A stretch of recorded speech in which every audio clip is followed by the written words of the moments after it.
오늘 구약의 본문 말씀 창세기 22장은 아브라함이 하나님의 명령을 받아 이삭을 모리아 산에서 바치기 위해서 산에 올라가는 도중에 있었던 아버지와 아들의 대화 내용입니다.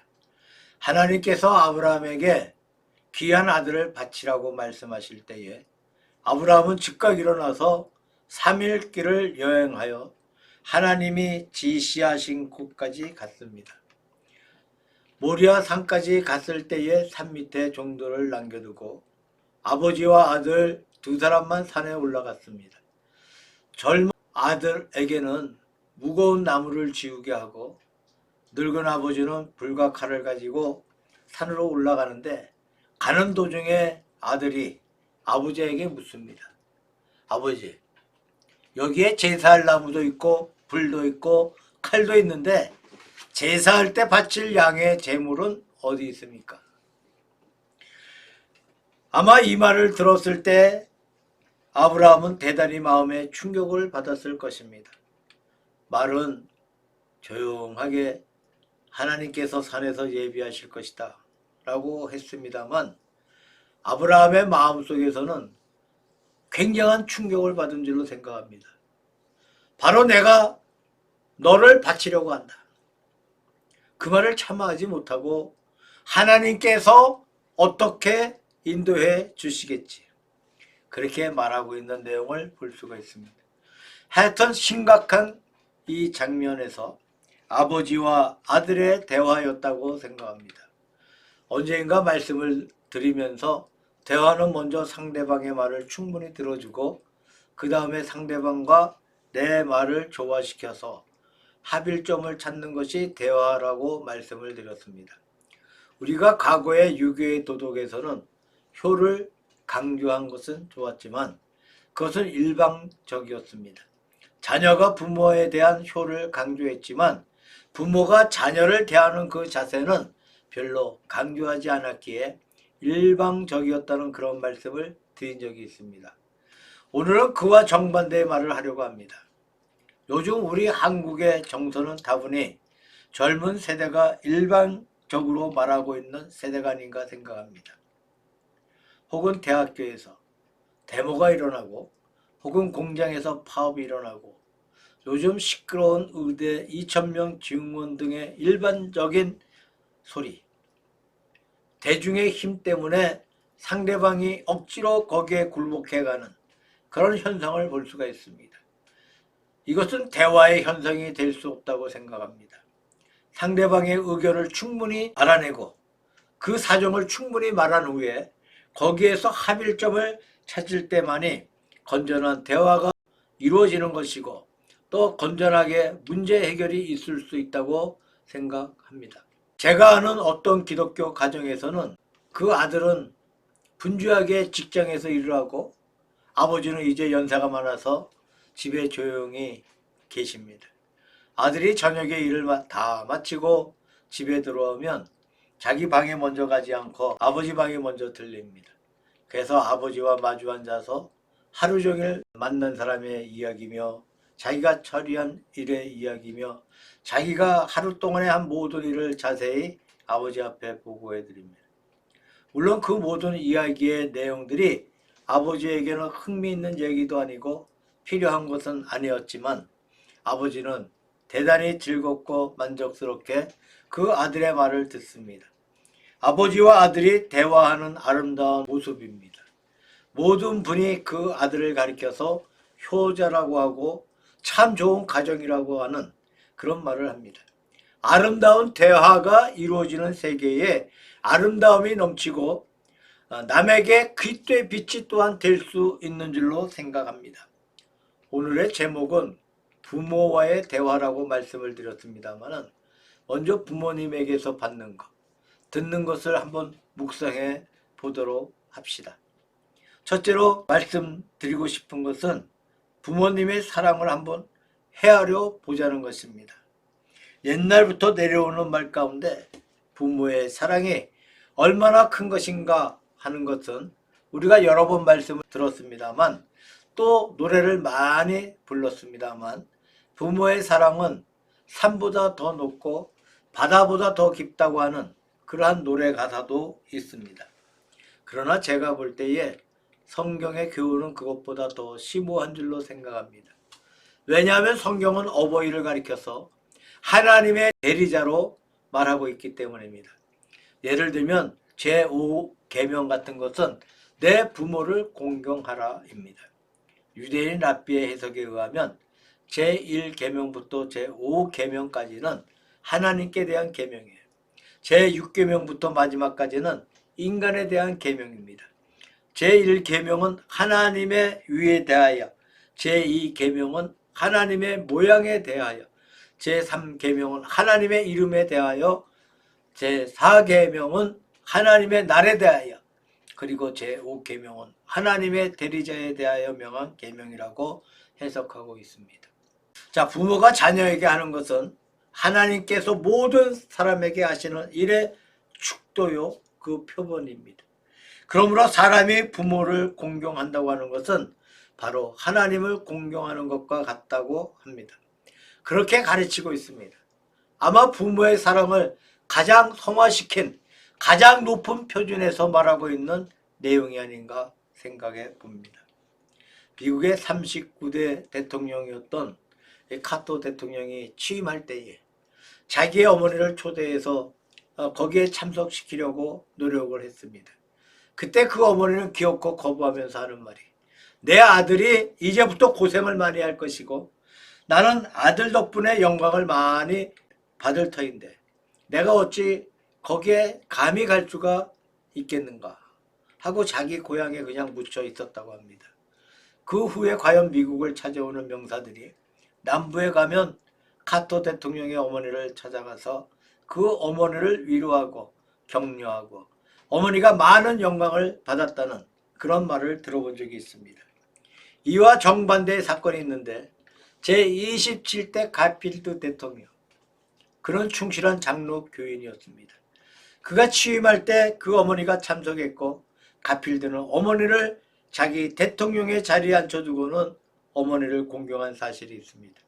그때 어머니가 이런 말을 합니다. 내가 사실은 오지 않겠다고 했는데 내 아들이 하는 말이 어머니가 가지 아니하면 저도 안 가렵니다. 그렇게 말을 했습니다. 대통령이 가지 않으면 취임식이 안 될 테니까 내가 마지못해서 왔습니다. 그런 말을 할 때에 온 관중들이 환호하며 가필드의 이 효성에 대해서 칭찬했다는 말이 있습니다. 카터 대통령의 어머니와 가필드 대통령의 어머니는 정반대였지만 그러나 그 내용은 사실 같은 줄로 생각됩니다. 다 같이 아들을 사랑하며 아들을 아끼는 마음은 똑같습니다. 부모들의 자기 자녀에 대한 마음은 똑같지 않습니까? 정도가 똑같지 않습니다. 그러나 그 마음은 다 같이 통일된다고 생각됩니다. 부모는 한결같이 자녀를 사랑하고 자녀를 위하는 강한 마음을 가지고 있습니다. 자, 빅토르 위고의 유명한 말 가운데 여자는 약하나 어머니는 강하다는 말이 있어요. 자, 괴테의 말 가운데 땅 위에서 가장 존귀한 가장 거룩한 모습은 아기를 안고 있는 어머니의 모습이다 라는 말이 있습니다. 자, 동물의 세계에서도 어미가 새끼를 위하는 그런 강한 사랑을 많이 볼 수가 있습니다. 보통 약한 동물이라도 새끼를 가지게 되면 강하게 되고 자기보다 더 강한 동물에게 대항한다고 합니다. 강력한 모성애라고 말할 수가 있습니다. 그러나 동물 세계의 모성애는 단순히 강하다는 말로 끝나지만 인간의 어버이 사랑은 이 강한 정도가 아니고 거룩하다고 생각합니다. 존귀하다고 생각합니다. 존엄하다고 생각합니다. 왜 그런 것입니까? 바로 하나님의 사랑을 대표하기 때문인 줄로 믿습니다. 그래서 우리가 어버이를 기억한다는 것은 하나님을 기억한다는 것이 됩니다. 어버이를 공경한다는 것은 하나님을 공경하는 일이라고 믿습니다. 마가복음 7장 12절에 보게 되면 예수님께서 말씀하신 고르발이라는 사상이 있습니다. 당시의 바리새인들이 자기의 부모에게 바칠 것을 바치지 아니하고 그 중에 일부를 하나님께 바치고 하는 말이, 하나님이 부모보다 더 높은 분이니까 하나님께 바쳤으니까 어버이께는 바치지 않아도 된다는 그런 말을 했습니다. 예수님께서 이를 맹렬하게 공격하시고 사람의 유전을 가지고 하나님의 계명을 어긴다고 책망하신 말씀이 기록되어 있어요. 부모에게 바치는 것이 바로 하나님께 바치는 것이 됩니다. 부모를 높이는 것이 바로 하나님을 높이는 일이 된다는 말씀입니다. 동양 사상 가운데에는 효는 모든 덕목의 근본이라고 했어요. 자, 부모에게 효하는 사람은 나라에 충하는 것이고, 친구에게 신의를 지키는 것이고, 부부끼리는 아름다운 화목을 가지는 것이고, 효는 모든 덕목의 근본이 되고, 효하는 자는 모든 덕목을 지킨다고 그렇게 말하고 있습니다. 자, 성경 본문 가운데 보게 되면 효하는 것은 단순히 모든 덕목의 근본만 되는 것이 아니라 바로 우리의 신앙과 직결이 된다는 겁니다. 효하는 것이 하나님을 섬기는 거룩한 신앙의 발로라고 높이 평가하고 있는 말씀이라고 생각합니다. 구약의 롯은 참으로 아름다운 효성으로 효부였습니다. 젊어서 남편이 죽어 과부가 되었는데 자기의 고향 모압에 머물러서 그냥 개가할 생각을 하지 아니하고 늙은 시어머니 나오미를 따라서 유대 땅에 들어와서 이삭을 주어서 시어머니를 봉양하는 지극한 효성을 실천했습니다. 이 룻의 후사가 어떻게 되었습니까? 그는 베들레헴에 제일 가는 부자 보아스에게 제가를 하게 됩니다. 그리고 다윗 왕의 조상을 낳았고 다윗의 조상이 된 역사가 기록되어 있습니다. 자, 룻의 효성도 지극하였고 룻이 받은 축복도 지극한 줄로 생각됩니다. 다시 말씀드리면 그의 거룩한 효성은 하나님의 응답을 받았던 효성이었다고 말할 수가 있습니다.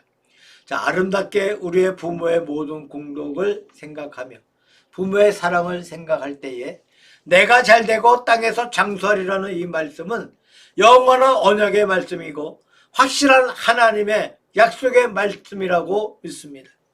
두 번째로 말씀드리고 싶은 것은 단순히 부모의 사랑만 헤아려 보지 말고 부모의 뜻을 알아내고 그 뜻을 준행하자는 말씀을 드리고 싶습니다. 마태복음 21장 28절 이하에서 예수님께서 하신 말씀에 이 두 가지 비유가 기록되어 있습니다. 어떤 분에게 두 아들이 있었는데 장자한테 밭에 가서 일하라고 합니다. 예, 가겠습니다 하고는 가지 않았습니다. 둘째 아들에게 가라고 할 때에 가지 않겠다고 하고 나중에 갔어요. 자, 이 두 아들 가운데 누가 아버지의 뜻을 행하였느냐? 물론 둘째 아들입니다. 가겠다고 말만 하고 가지 않던 장자는 아마 유대인을 가리켜 말하고 있습니다. 입으로 신앙을 말하면서 하나님의 뜻이 무엇인지를 분간하지 못하고 그 뜻을 이행하지 못합니다. 가지 않겠다고 해놓고 간 사람은 이방 사람을 가리키고 있는 것 같습니다. 이방인은 신앙이 사실 유대인만큼 아주 돈독하게 보이지 않지만 그 본심으로 하나님의 뜻을 이해한다는 아마 그런 경계의 말씀으로 생각됩니다. 단순히 말로만 아니고 하나님의 뜻을 알고 준행하는 소중함을 말합니다. 자, 부모의 뜻이 무엇인가? 그 뜻을 알고 그 뜻을 이행하는데 참된 효자의 모습이 있다고 생각합니다. 제가 언젠가 이런 말을 한 기억이 나기는 합니다. 어떤 도시에 참 좋은 효자 한 분이 있었는데 온갖 전성을 다해서 자기의 부모님을 잘 섬기고 있는 분이 있습니다. 이분이 한번 소식을 들어보니까 어떤 시골에 훌륭한 효자 한 분이 있었다는 그런 말을 들었어요. 그래서 도시의 효자가 시골의 효자를 찾아가서 효자 공부하러 갔습니다. 마침 마을에 가니까 효자라 불리는 그 사람은 산에 나무하러 가고 없고 늙은 어머니가 집에 혼자 앉아 계십니다. 그 집에 들어가서 어머니의 아들이 참 효자라고 하기에 효자 공부를 하러 왔습니다 하고 자기가 온 사연을 들려줍니다. 그 어머니는 우리 아들 참 효자입니다. 우리 아들에게 배워 가십시오 라고 말합니다. 한참 기다리니까 산에서 나무를 한 짐 쥐고 아들이 돌아왔어요. 아들이 들어서니까 어머니가 빨리 밖으로 뛰어나가더니만 그 아들을 붙들고 놓아지게를 내려놓게 하고 짐을 내려놓게 하고 아들을 붙들고 옵니다. 말 위에 아들을 앉혀놓고 대물을 떠와서 아들의 발을 씻겨줘. 아들은 발을 쭉 뻗고는 어머니가 발을 씻기도록 가만히 있어. 도시에 온 효자가 속으로 의아감이 들었다. 저게 효자일까? 어머니가 발을 씻기고 있는데 저게 효자일까? 나 같으면 그러지 마십시오. 제가 발을 씻겠습니다 할 텐데 어머니가 발을 씻겨주고 있습니다. 그 다음에 방에 들어가니까 어머니가 아들에게 무거운 짐을 지고 왔는데 얼마나 괴로웠느냐 하면서 등을 어루만져 주고 등을 두들겨 줍니다. 그러자 효자는 등을 가만히 대고서 어머니께 안마를 받습니다. 이건 아니다. 그러면서 집을 박차고 나가버렸어요. 자, 어머니에게 그분의 사연을 듣고 이 시골 효자가 뒤를 따라가서 그분에게 인사하기를 당신이 여기에 효자 공부하러 왔다고 그러는데 나는 사실 효자가 아닙니다. 내가 무슨 효자입니까? 라고 합니다. 그 다음에 그 사람이 하는 말이 그러나 내가 평소에 한 가지 꼭 마음 먹고 지키는 일이 있는데 그것은 내 어머니가 하자는 것은 뭐든 그대로 합니다. 나는 결코 어머니의 뜻을 어기지 않습니다. 그렇게 말하더라는 겁니다. 자, 이 말을 듣던 도시의 효자가 가슴에 콱 찔림을 받았어요. 무엇인가 큰 충격을 받았습니다. 이것이 진짜 효구나. 나는 결코 어머니의 뜻을 어기지 않습니다. 모든 어머니가 하자는 대로 합니다. 가만히 자기의 효를 반성해 봅니다. 남들이 자기를 칭찬해 주지만 과연 자기가 하는 모든 일에서 어머니가 좋아하는지 싫어하는지를 생각해 본 적이 없었습니다. 자기 마음대로 자기 방법대로 어머니를 높인 것뿐입니다. 이것을 깊이 깨달은 바 있어서 그 다음부터 자기의 마음대로 하는 효자가 아니고 어머니의 뜻을 따라하는 참된 효자가 되었다는 그러한 말을 들어본 적이 있습니다. 자, 세상에는 효자 같으면서도 효자가 아닌 사람이 있어요. 자, 효자가 아닌 것처럼 보이면서도 참된 효자인 사람도 있습니다. 누구겠습니까? 자, 부모님의 뜻을 헤아려 그 뜻을 이행하는 분이 진짜 효자라는 겁니다. 우리 부모의 뜻이 어떠한 것인가? 부모가 원하는 바가 무엇일까? 거기에 응답하는 것이 참된 효자라는 이야기입니다. 부모님의 뜻이 무엇입니까? 부모의 뜻은 단순합니다. 자기의 자녀가 잘 되는 것이 부모의 뜻이에요. 세상에 어느 부모를 막론하고 자기의 자녀가 잘 되기를 바랍니다. 우리 한국 속담에 형 보고 동생이 더 좋다. 그러면 형이 별로 좋아하지 않지만 아버지 보고 아들이 더 좋다 하면 아버지는 좋아합니다. 그런 말이 있어요. 그것이 아버지의 본심입니다. 아들이 자기보다 잘 되기를 바랍니다.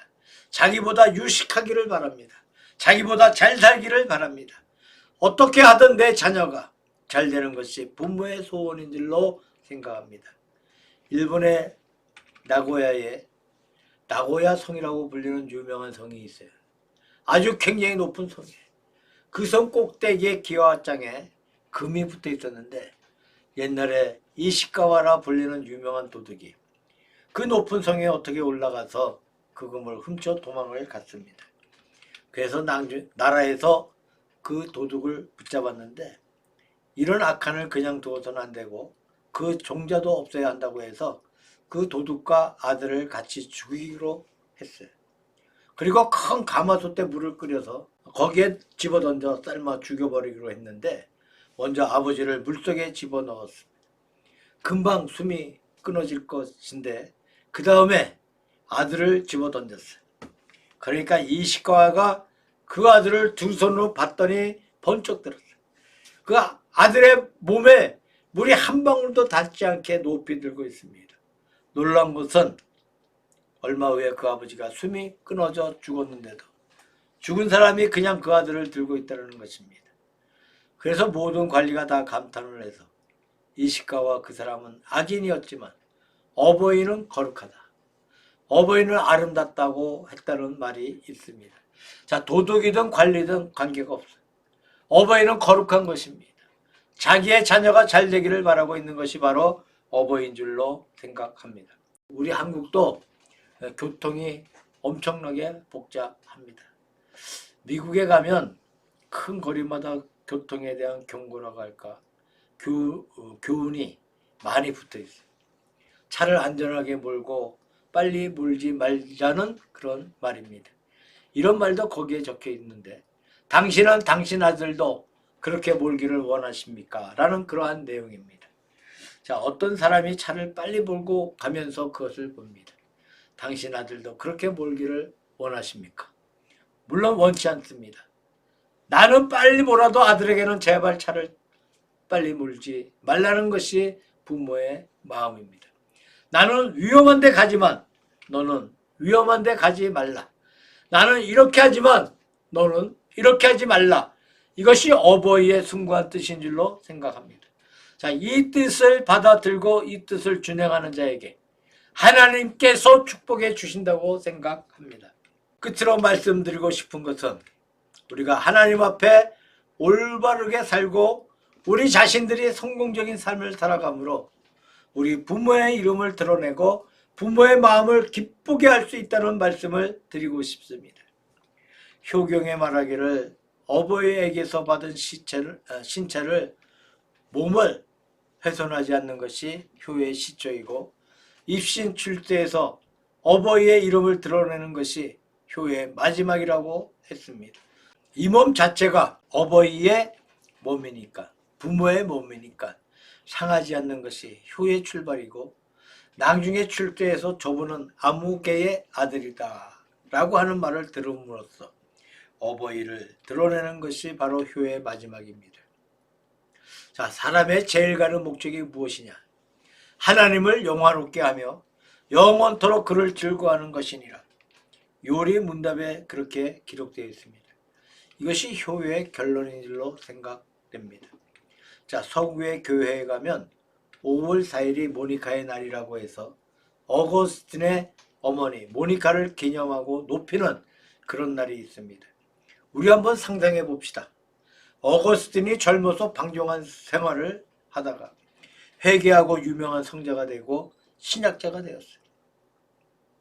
어거스틴이 유명한 사람이 되었기 때문에 모니카의 날이 있는 것이지 만약에 그 아들이 회개치 아니하고 끝까지 방종한 생활을 했더라면 우리가 모니카의 날을 어찌 알 수 있겠습니까?